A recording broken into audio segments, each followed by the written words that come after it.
Now, the National Security Advisory Council, NSAC, now says that it delegated its officials to meet with the Independent Electoral and Boundaries Commission Chair, Wafula Chebukati, before the announcement of the presidential results at the Bomas of Kenya.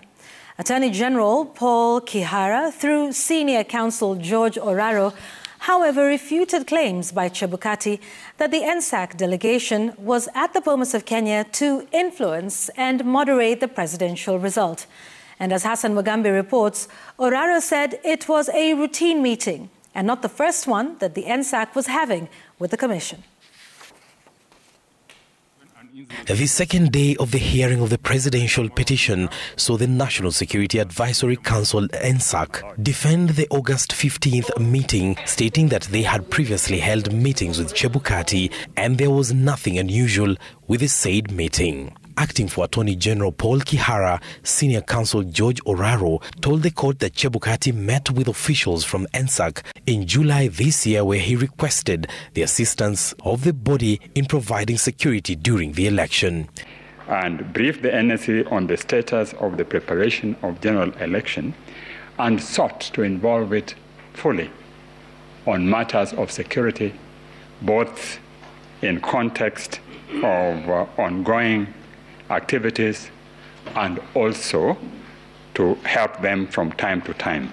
Oraro further explained that the meeting was centered around the verification process, which had stalled several times, seemingly raising tension in the country. As a result of the activities which had gone on 13th and 14th, when there was suspension of transmission and display of the result, and without explanation from the IEBC.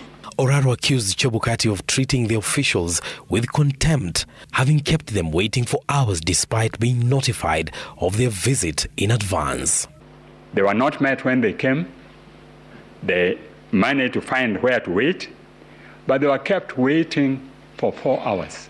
Members of a security team in the midst of an election where tension was rising. The AG, who maintained that he was neutral in the petition challenging the presidential election, lamented that accusing NSAC officials of attempting to subvert the will of the voters hurt the image of the respected council.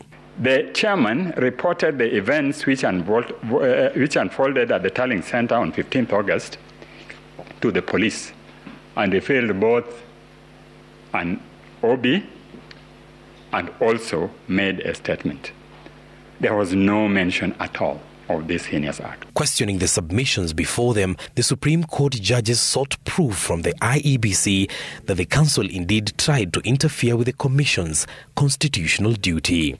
Are we to assume that by the time that call was placed and by the time these gentlemen paid this visit, they already knew the results? Because there's no way they would have been on that mission if they had not known the results. In his affidavit, Chebukati claimed that the NSAC, led by Kihara, Solicitor General Kennedy Ogeto, Inspector General of Police Hilary Mutyambai, and Vice Chief of Defense Forces Lieutenant General Francis Omondi Ogola, cautioned him against announcing Ruto as the president-elect, as it would have plunged the country into chaos. Hassan Mugambi.